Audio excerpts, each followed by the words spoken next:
Thank you, Ethan, and thank you, everyone. Welcome. Good afternoon on this solar eclipse day, a unique day. I know many would like to go and watch it in a couple hours. My name is Mourad Dakhli. I am a professor of international business, and I serve as Associate Dean for International Student Engagement and Partnerships here at the Robinson College of Business at Georgia State University.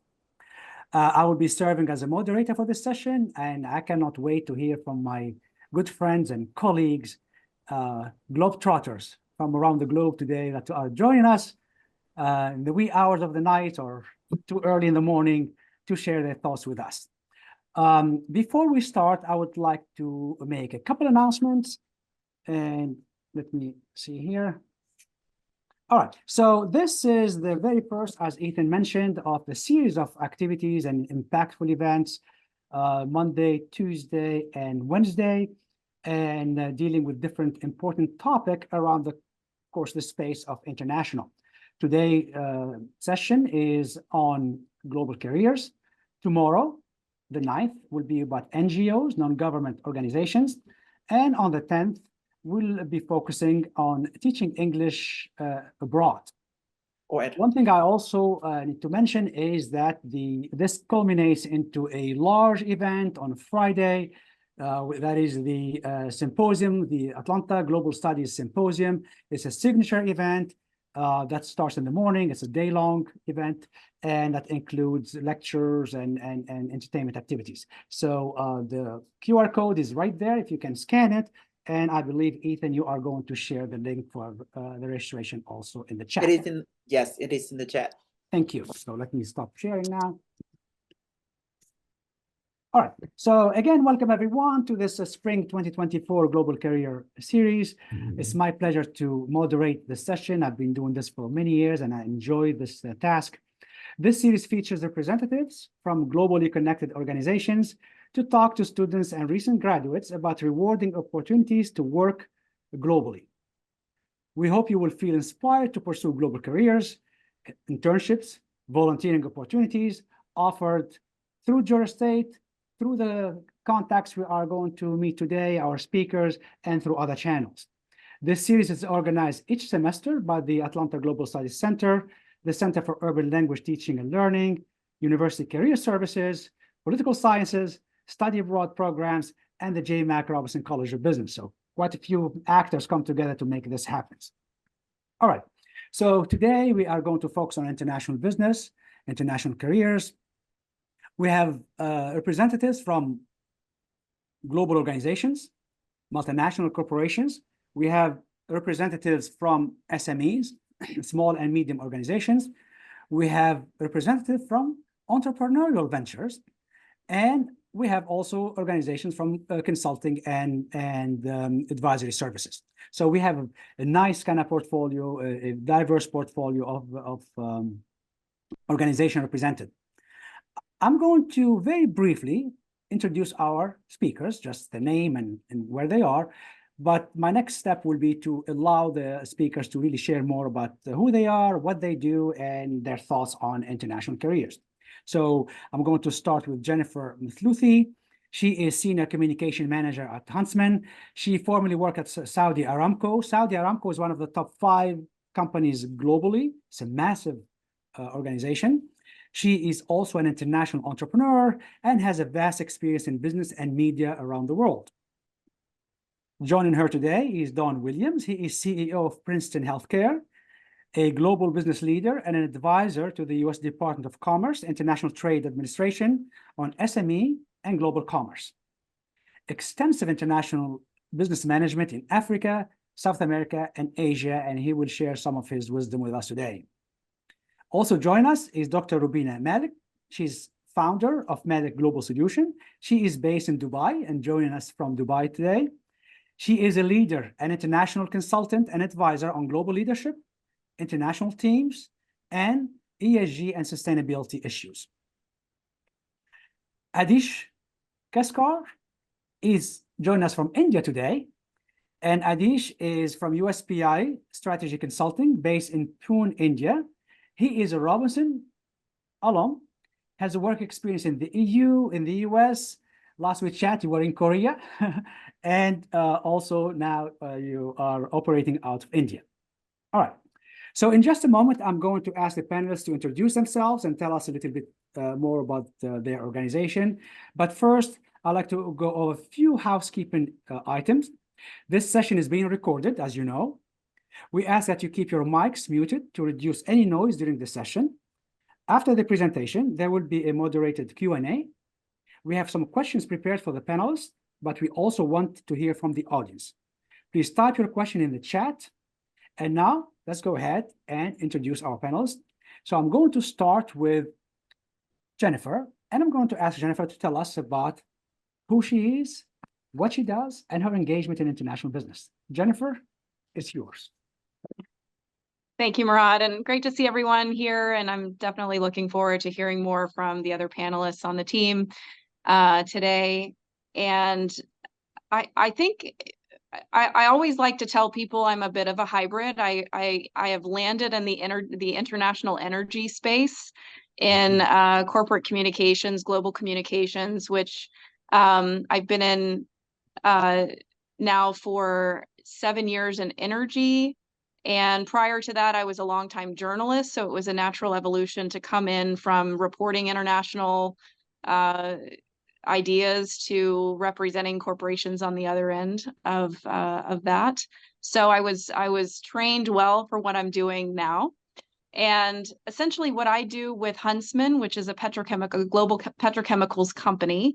So our company makes formulas and chemicals that create market-ready products like Tempur-Pedic mattresses and Gorilla Glue and some other recognizable brands that you would be familiar with. Foam seating in your BMW and that kind of thing. We're working on some pretty interesting products now for aerospace. But what I do is I work with our executives and our officers at VP, president, and all executive levels to strategize behind corporate messaging that both maintains reputation for our brand, as well as ensures on-brand messaging for the products that we're trying to make and sell. And I manage what's called crisis communications for when, things hit the fan and we need to scurry and make sure that our messaging is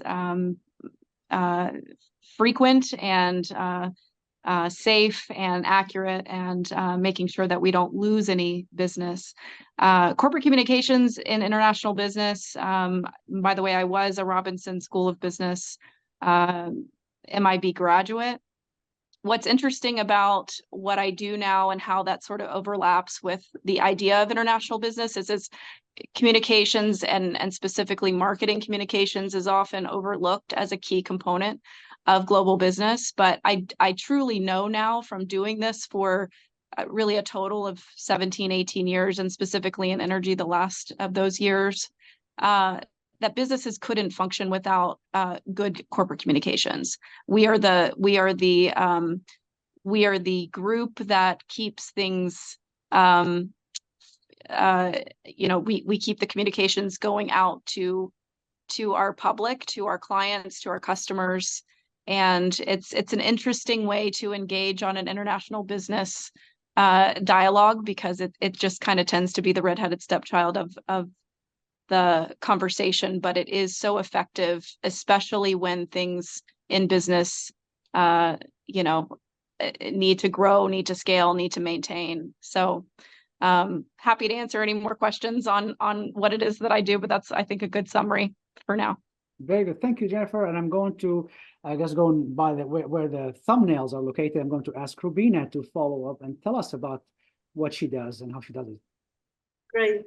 Well, thank you so much, Jennifer, for sharing what you do, and I totally agree. People overlook marketing, and you guys are the glue. So thank you for being here. Good evening or good afternoon, everyone. So my name is Dr. Rubina Malik, and I'm talking to you from Dubai. So it is evening here for me.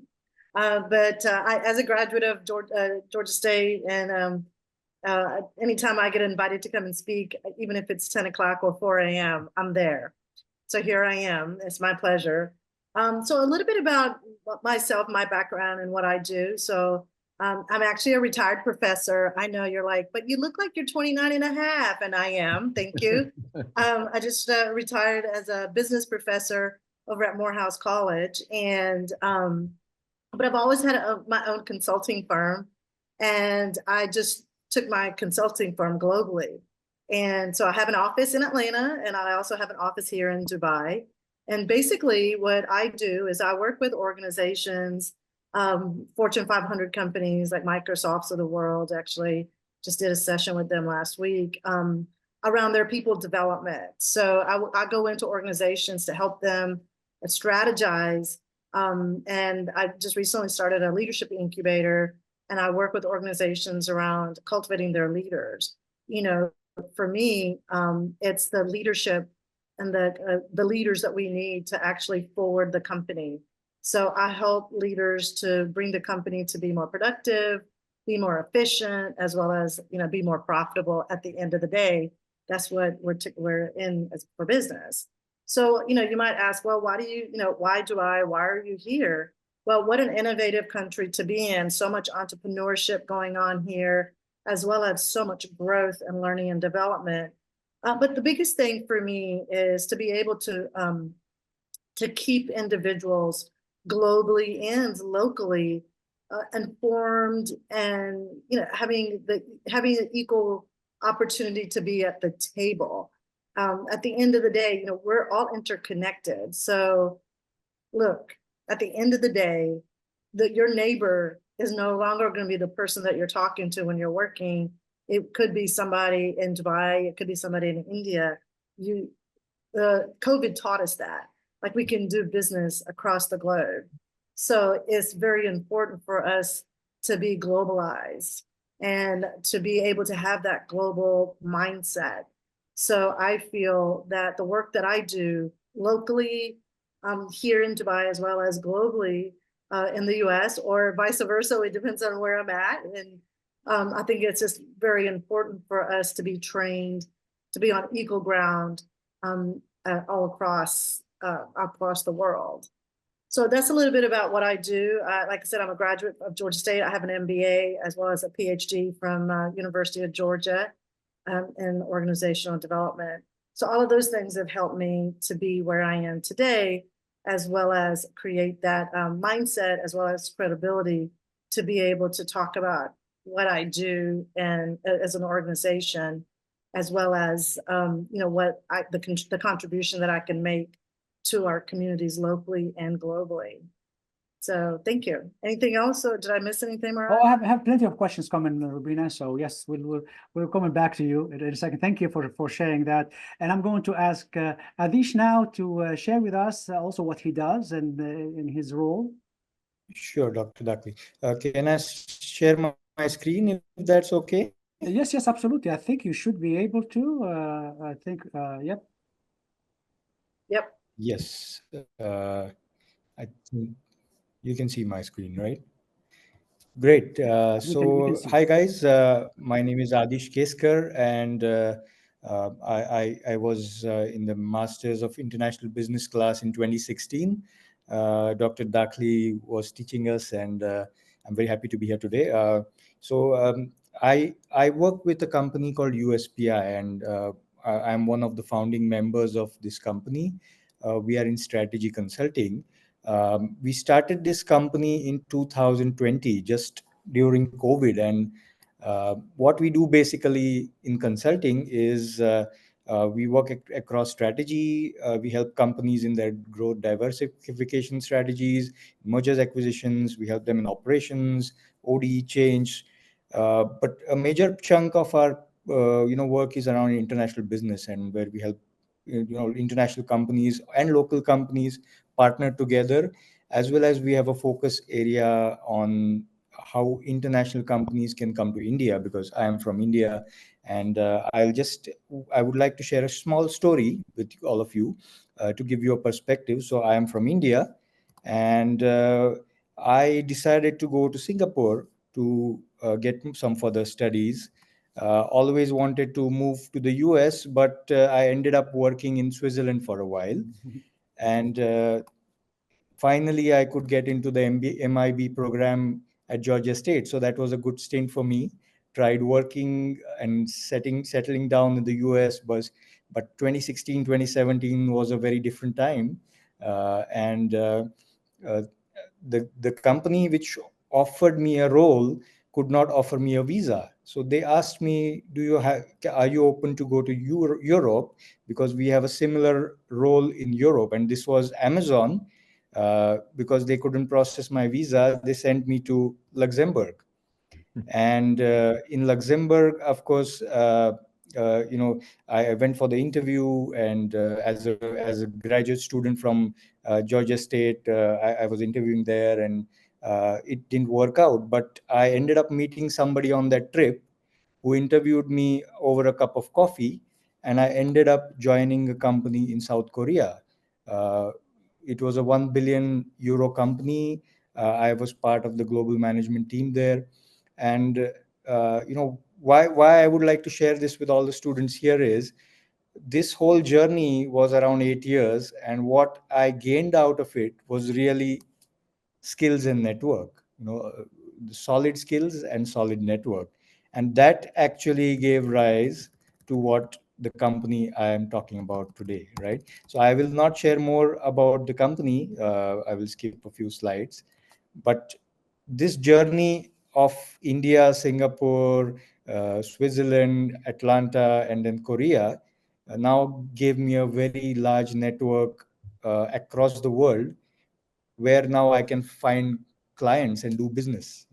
So this is why I wanted to share the slides with you. And we work in multiple sectors.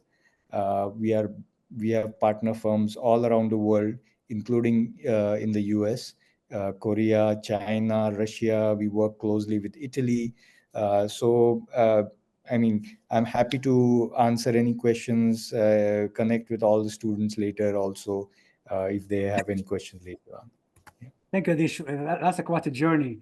I would like now to bring Don on board and have Don share with us about what he does and how he does it, and then we'll follow up with more questions with each of you. Sure. Thank you, Mourad. And it's a pleasure to be on the panel with such an esteemed group of professionals here. I'm going to tell you a little bit about my company, Princeton Healthcare. I'm actually Princeton Healthcare International, the CEO of the company. And we are involved in development of healthcare. And so we like to look at ourselves, and I look at myself as a global citizen, a global entrepreneur who's done business on 5 continents.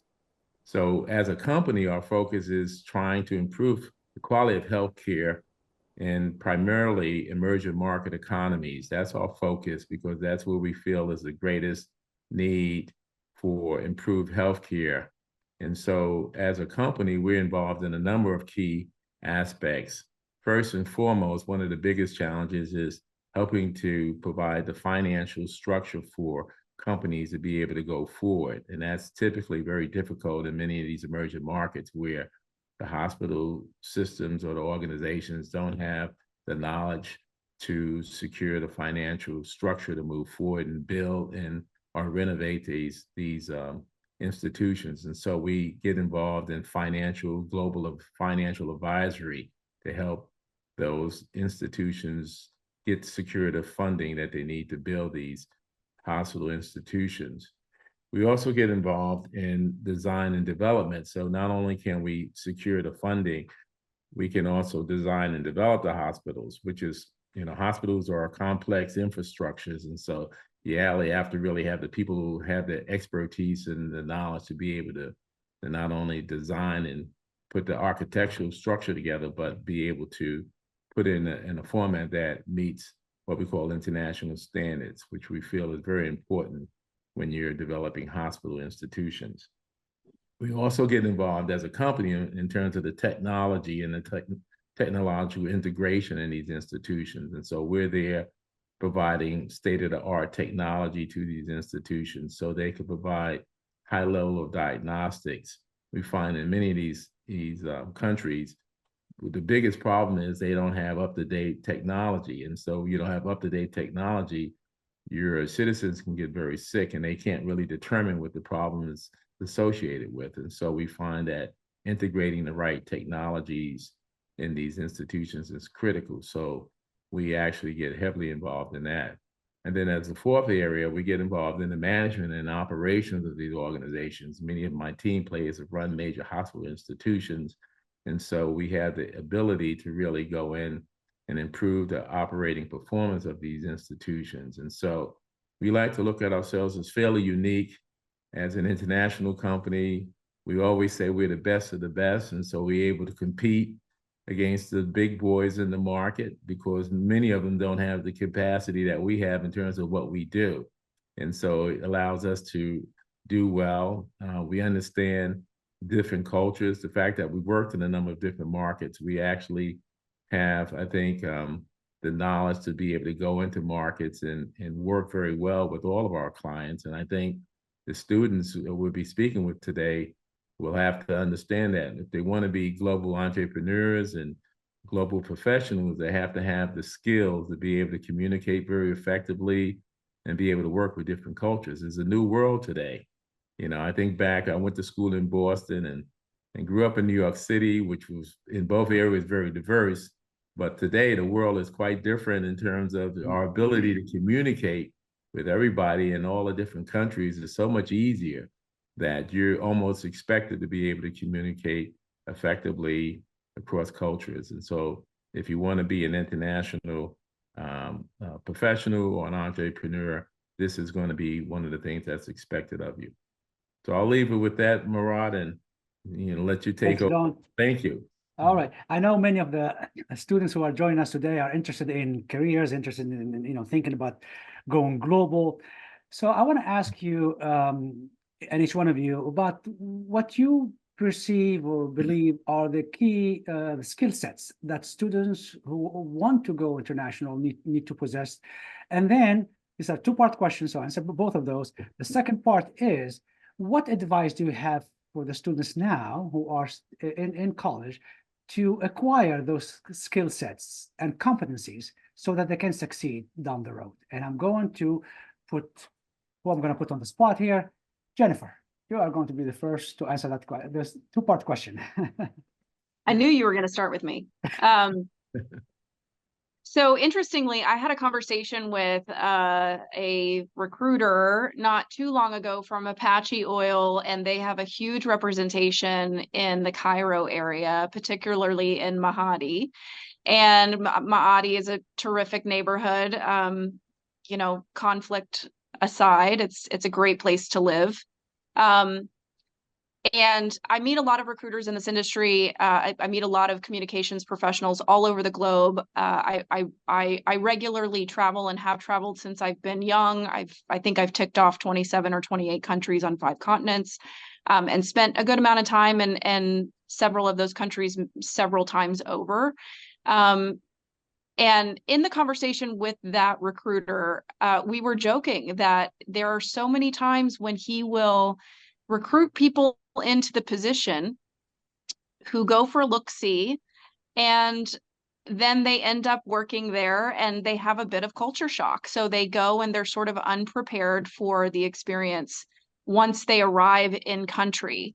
And it's funny to sort of talk about it, but I think for any student that is really looking to have the global experience and know that they want to live abroad wherever they're starting, they need to know what they're getting into. First of all, there needs to be sort of a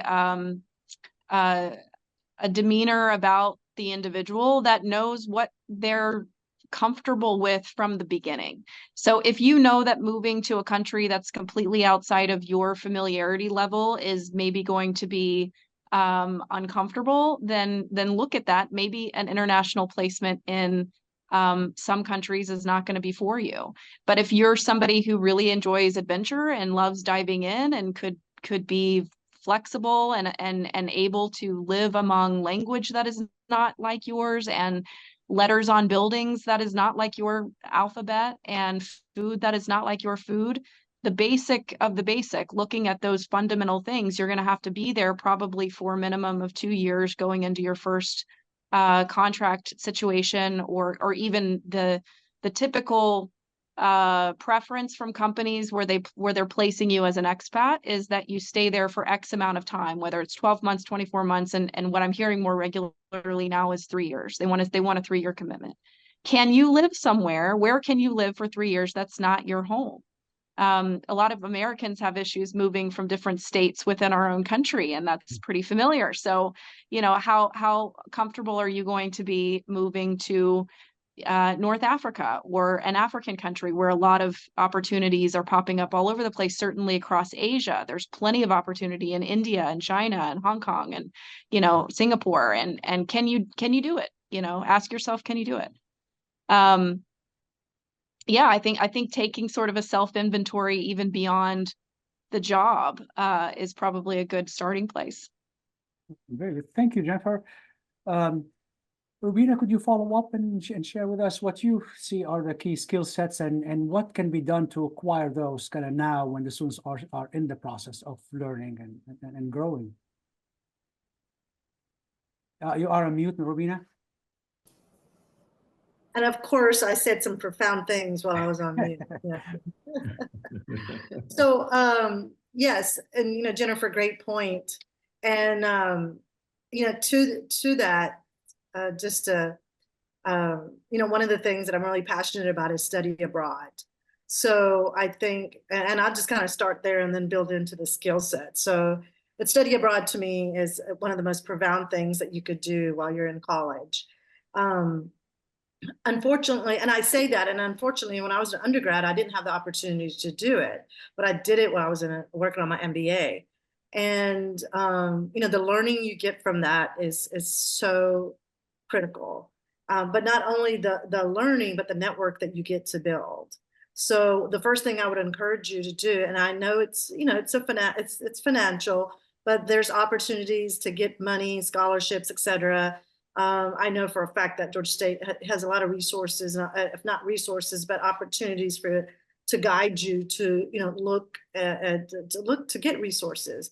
So I would definitely, you know, suggest study abroad. And, you know, Jennifer, to your point, you know, because of that and having done study abroad programs for years and with my students, one of the things that I have started doing is like doing cultural immersion programs for professionals, right? So I'm doing my first 2 in October because we will be surprised how, we were just talking about this today, me and one of my American friends that's here as an expat, is how, you know, as Americans, like we really have this small mindset. We're very ethnocentric. We're not geocentric. So, you know, needing to get geocentric, and if you want to go internationally, like, are you willing to go somewhere where they don't have the ketchup that tastes like your Heinz, or, you know, they don't have, you know, they don't, okay, like tell one on myself, like they're not going to put your chicken on your spaghetti sauce, right? Because it's going to mess up the chef's whole thing.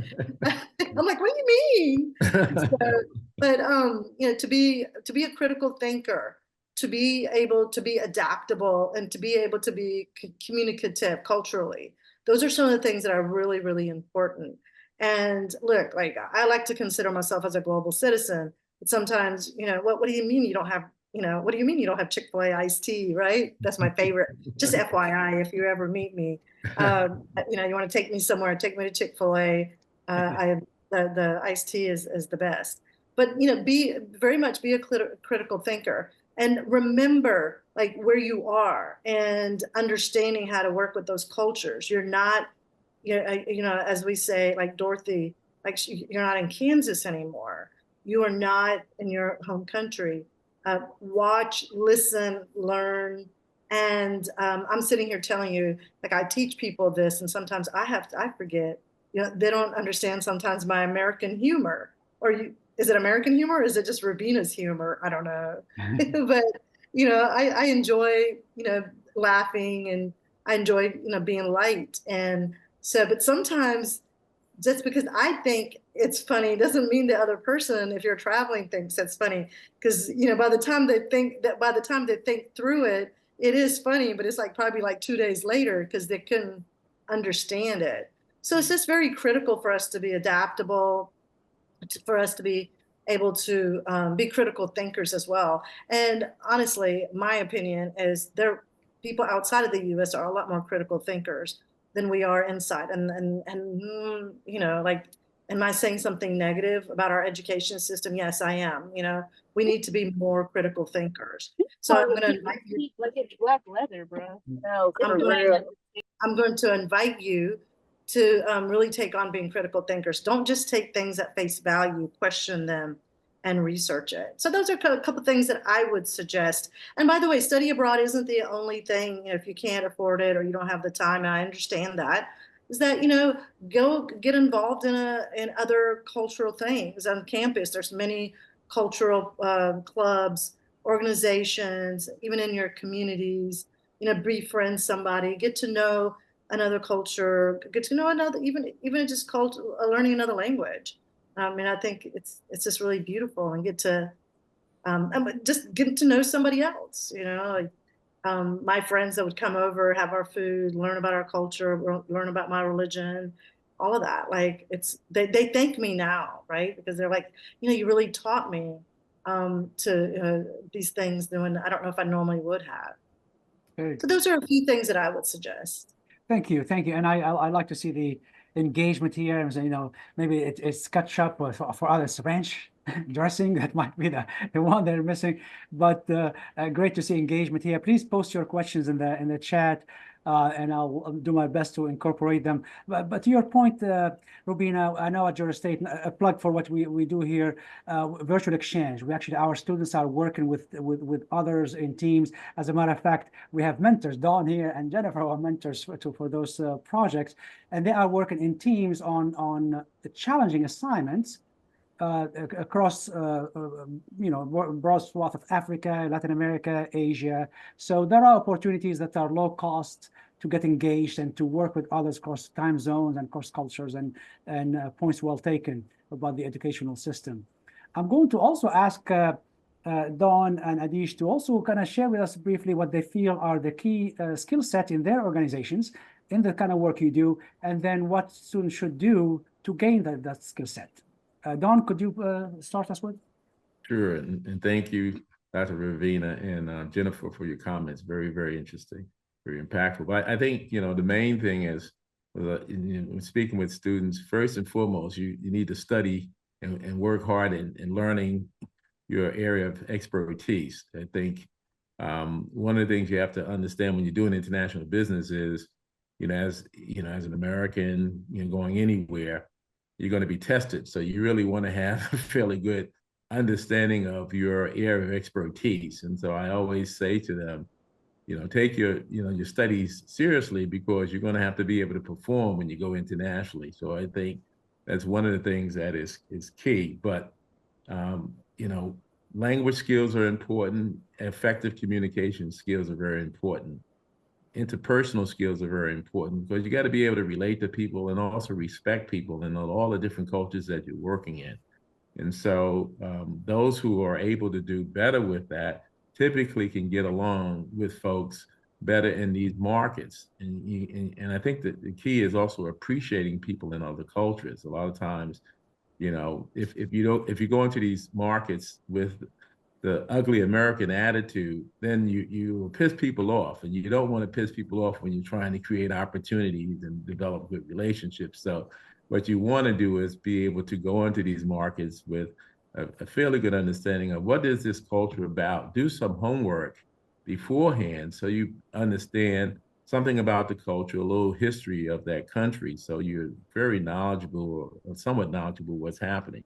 But have a good understanding of what your skill base is, so that when you go there, you have a certain level that you can carry on a good conversation about either the technologies or the business models that you're working with, experiences that you have worked in. If you haven't had an opportunity to study abroad, as you mentioned, Professor Mourad, being able to have a virtual exchange program is critically important, because you learn some of the basics of being able to work with different cultures where you may not have had that opportunity. When I was in school many, many moons ago, because we didn't have that type of training. And so I was fortunate enough to be able to work early on in my career in international companies, which is another opportunity for students.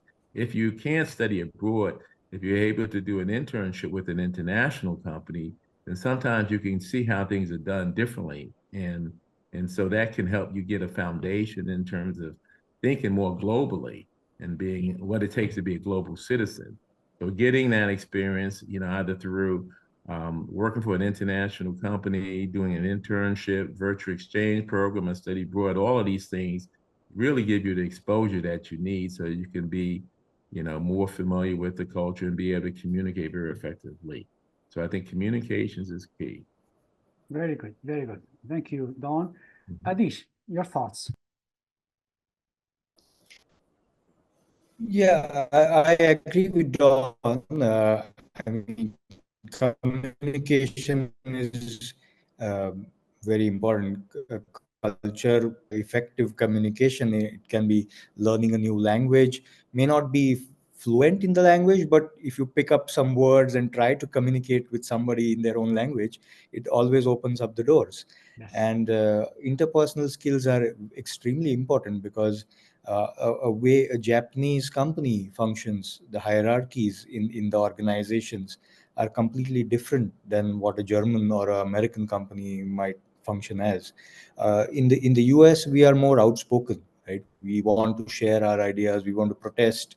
If we don't like something, we want to tell it to somebody on the face. But age is very important in certain cultures, and not everywhere it is polite to express yourself in front of a very senior person who is leading the business or your manager. And that I have seen and learned through my experience in Asia, especially in Korea or in Japan. So I think learning a new language definitely will help students. And as Jennifer said, they must do some research before going anywhere, because the grass might seem greener on the other side of the fence, but you have to make sure if it's your shade of green. It's there are multiple shades of green, so you must make sure if it's your shade of green, right? Very good, very good. Thank you, thank you. Mourad, can I just very quickly follow up? Please, please, Jennifer, go ahead. Just such great thoughts from the others, from the other panelists. But I wanted to also, for anyone considering an international placement, there is an expectation that you are exceptional to be placed overseas. So for a company to invest in placing you overseas, whether it's an internship or an executive, they're not going to financially back you to go through the hassles of visas and finding you housing, which a lot of times they cover, to pay for stipends and drivers and interpreters and all of the things that come with your international package if you are not exceptional. So for anyone thinking that going and working abroad is a vacation, it is not. They're expecting you to bring an A game. And if you're coming as an American, there is an expectation that you're going to outperform. So, as you're looking at your own skill set, you need to know that going into that placement there's going to be some rigor, and it's going to test you in all of the greatest ways. But just know that for anyone really looking into an international opportunity, it's hard. It's hard in all of the ways that have been mentioned, but also it is something that you are going to need to perform, and you're going to need to showcase that you're willing to get up early, work the weekend. There's going to be some rigor involved in that. And because you're an American, there's an expectation in a lot of parts of the world that you're the best. So just wanted to include that. Very good. Thank you, Jennifer, for adding those thoughts. Let me go ahead and ask this question. I'm going to put Don on the spot here. He's going to be the first to answer this one. Now, looking back and thinking back when you were a college student, what would you wish someone had told you back then that would have really helped you navigate careers? That's a tricky one. Well, that's I could probably think of several things, but I think learning languages were I think, and even today is very important. Fortunately enough, when I was in college, I had a very good understanding of Spanish, and I took Spanish, and I also took German. and which is, I always said to myself, why am I taking German, you know, in college? And I ended up working for 2 German companies, you know, so interesting enough. You know, the language piece is important. I wouldn't have thought back then how important it is, but things have become so much more global that, you know, having the language skills were important and is always important. Fortunately, I think that I had gotten a lot of exposure being in Boston and New York, working around a lot of different cultures early in my career, and even in before I went to college. So I was familiar with working with a lot of different people, respecting folks from a lot of different cultures. And so it was easier for me to, I think, transition to doing international work because I was very familiar with a wide range of cultures. And so that helped me. But if I look back in school, I think about, you know, really understanding, as I think many of the panelists said, you got to really be your best. So really study hard, learn your craft so you can communicate very effectively and speak with confidence, because, you know, as our panelists were saying, you are expected to be almost the expert when you go to these markets. And so how you present yourself is a critical piece of that. And so you have to speak with confidence. You have to assert yourself a certain way. And that's going to make a difference. And so I think, if anything, if I go back to undergrad, learning early on how important it is to present yourself effectively, to communicate effectively, and to be, you know, open-minded in terms of dealing with different cultures. These are some of the things that you don't always get when you're in college. At least when I was in college, I think Georgia State does a good job in terms of providing that to students today with the virtual exchange programs, with the study abroad opportunities, the virtual exchange type scenarios. Is giving students an opportunity. And as I say to students, that is very important as you go further on in your career. You're a manager of some of these institutions that you're going to be working at, these domestic and, you know, international companies. Having the ability to be able to understand cultures is going to be critically important, and then being able to communicate effectively with everyone, because you're working in a diverse markets now, very diverse, culturally diverse. Very good, very good. And I want to make sure we have time for the student questions. So I'm going to ask one more panelist to also share with us their thought of what advice you could have received back when you were, you know, a college student that you would have found very valuable today. So I'll leave to you, whoever wants to answer that question. Rubina, I think you might be talking and you are on mute. Again, I gave such great wisdom and nobody could hear me. We missed it. Yeah.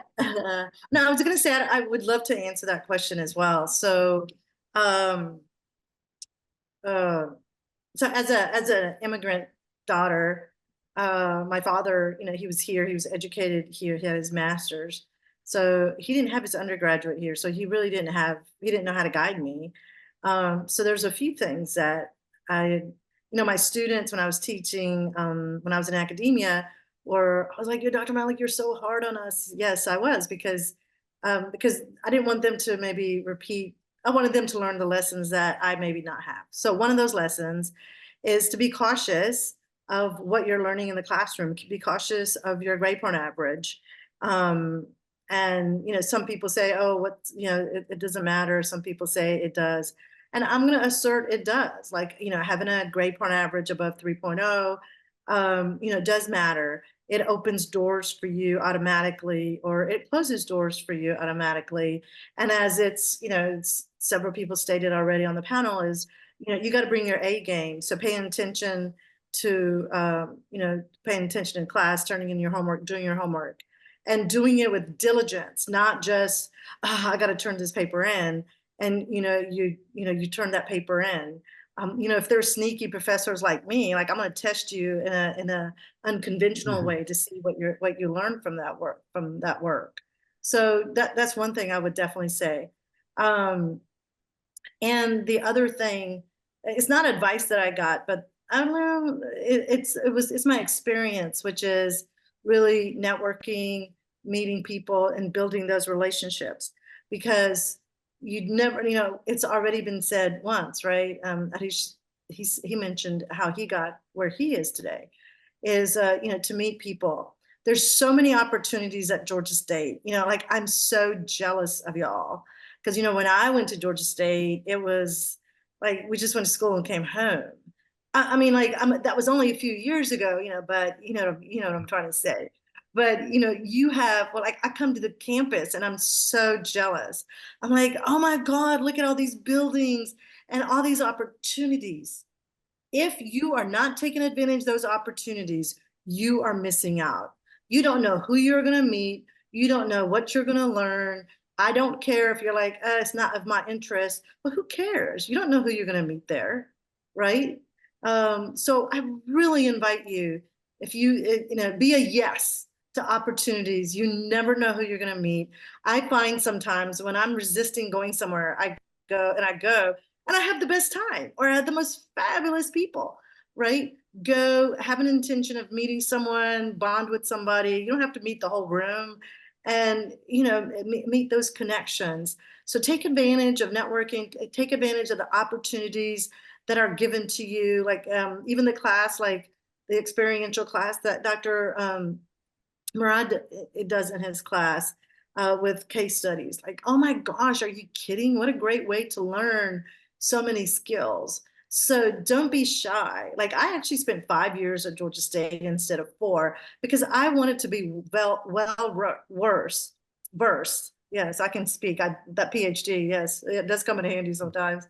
But I mean, I remember I was just like, nobody's going to say no to me that I didn't have a skill set, And so I'm just going to invite you to go learn, build up the skill set. I mean, you're young, and some of these things that you're doing now, you still have opportunities to do it, but build your foundation now.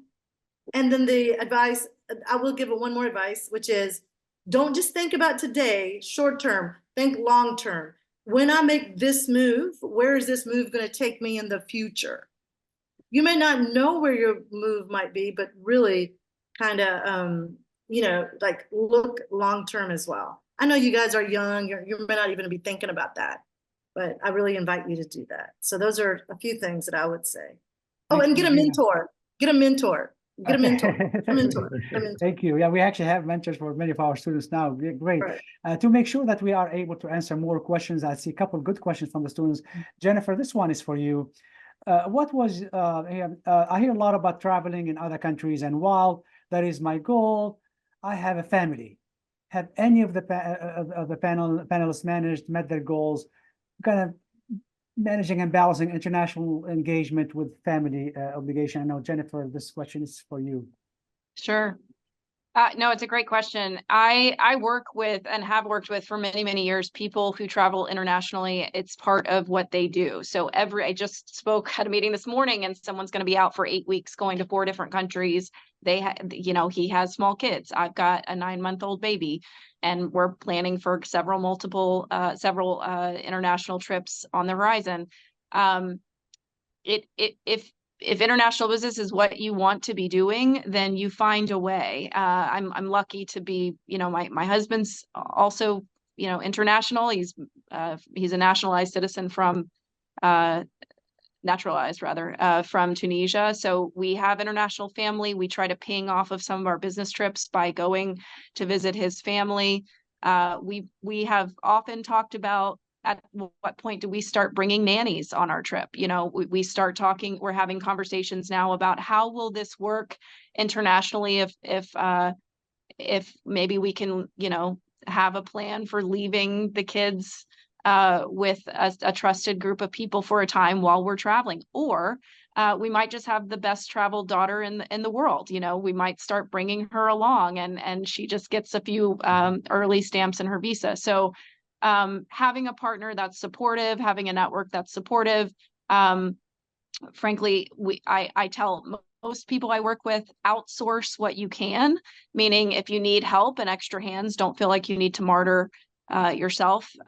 Find a way, find another plan that can help you with managing home life, domestic life with your career, and things, are there ups and downs and valleys and peaks to every part of life. And there's always the solution to a family problem, to a traveling issue. And ultimately, you want to be open with your team and your boss about what you need personally from a domestic family point of view. You need to always just keep those lines of communication open, and not expect your company to accommodate you, but to let them know that you're finding a solution, and hope that you're in an organization that supports you as a parent, because that's obviously going to be your top priority.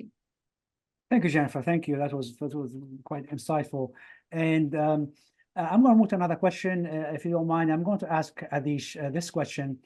I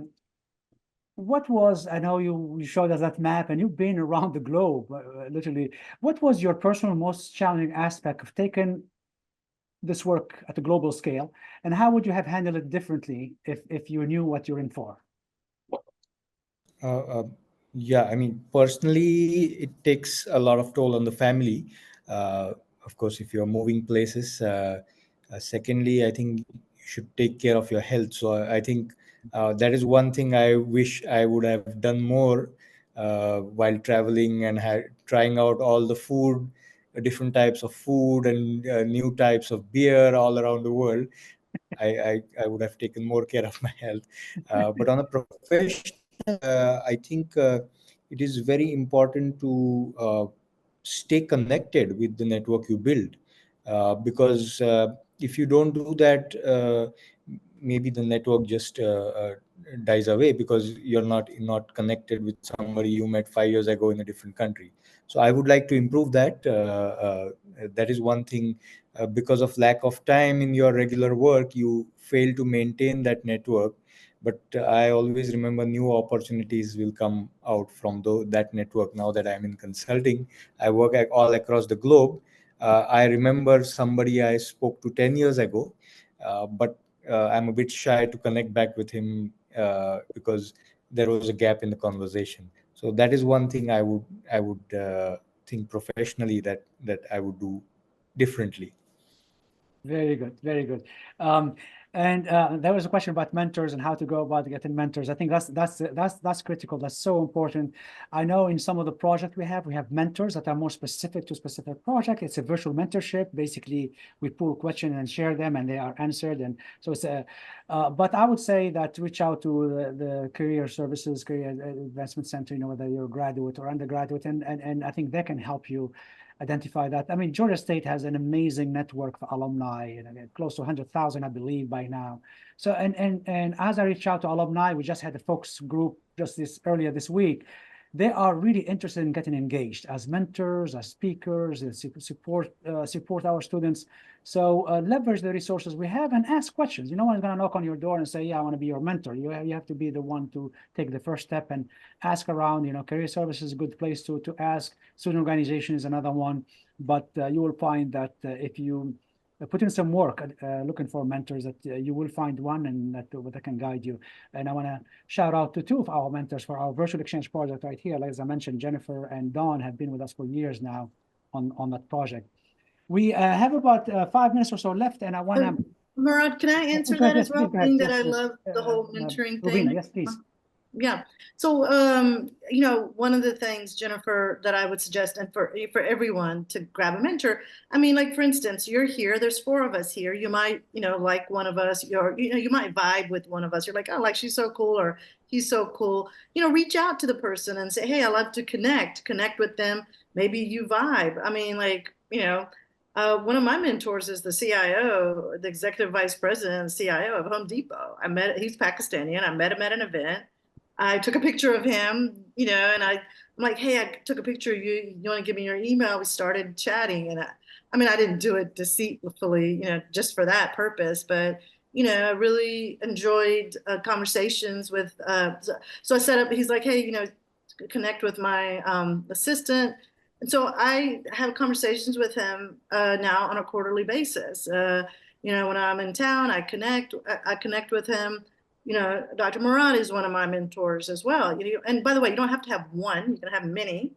And but each mentor gives you something different, provides something different in a different area of interest to you. So don't be shy, reach out, and allow it to kind of unfold as well. I mean, like Dr. Mourad probably doesn't even know that he's my mentor, but you know, he is, right? So I mean, actually I've declared it. I put it on Facebook talking about how fabulous he is. So, but you know, just don't be shy about it. You know, listen, here's the thing, at the end of the day, nobody's going to be responsible for your career but you, and your development but you. So if you want something, go ask. What's the worst that's going to happen? Someone's going to say no. I don't want to mentor you. Okay, you're like, okay, thanks. And you move on to the next, you know, the next person or what have you. But I'm going to be telling you a little secret. Don't tell anybody, okay? Shh. The secret is this. Most people, when you ask them, they're going to say yes. We all like to contribute and make a difference and impact others. So, Jennifer, Jennifer and others, hopefully that was helpful. But please do find someone. I'm so blessed to have all the mentors since I was young. I've just had mentors, you know, pour into me, mold me, guide me. And I'm just so grateful. Very good point. Very good point. We have a few minutes left, and I want to leave it on a fun note. So I'm going to put you on the spot, and I'm going to ask you to share something interesting, fun, and a personal anecdote with the audience today. It has to be fun. It has to be personal. And let's see who I'm going to start with as your brain starts scanning here. I'm going to put Dawn on the spot here. And Dawn, share with us something personal and fun with the audience. Personal and fun. Okay. Well, I share this a lot of times with students. So I'm in southern China, and I'm having dinner with some of my colleagues. And so I'm looking at a smorgasbord of really interesting food. And I'm looking at one dish, and I say, what am I looking at? It looks like it's bees on the table. And so I'm sitting there trying not to embarrass myself. I said, they look like yellow jackets. Are those yellow jackets? And my colleague said, yes, that's a delicacy in this region. And so I say, okay. And so the question becomes, well, are you going to try the food or not? And so I said, well, I'm not really used to eating a lot of insects, but do you have any Hunan sauce over there that I could dip it in? And so I can see if that could give me a little bit more of a taste that I'm familiar with. And so sometimes it goes back to the old adage, you have to kind of go with the flow and be able to work with everybody that you work with. And if you don't, you're not familiar with the delicacy. Yeah, food can be a challenge. Yes, absolutely. And It can be challenging, but fun at the same time. Fun, yes. I'm going to ask Jennifer now to share with us a personal, fun, and interesting fact, something related to international. Well, two things I love to do when I travel internationally is I love to find the local KFC and compare it to other countries. KFC around the world tastes so different, and the menus are so different. And I've gotten a range of food poisoning from all different kinds of KFCs. But I see it as a personal, I'm doing a service for the world to be able to know intimately how well KFC is executed. And by the way, it's very good in Cairo, Egypt. Yes.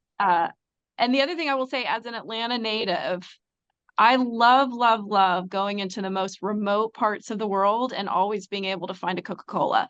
And I share that story so often when I'll pull a Coca-Cola off the shelves of some random store in the middle of nowhere, you know, where they don't speak the language and you know, it's just Coke to them. And I really do share a Coke and a smile. I've done that every single country. I can't even tell you how many cities, and I love it. And it's a way for me to say, this is something from my hometown and I'm in your hometown, and I bond with people over Coca-Cola.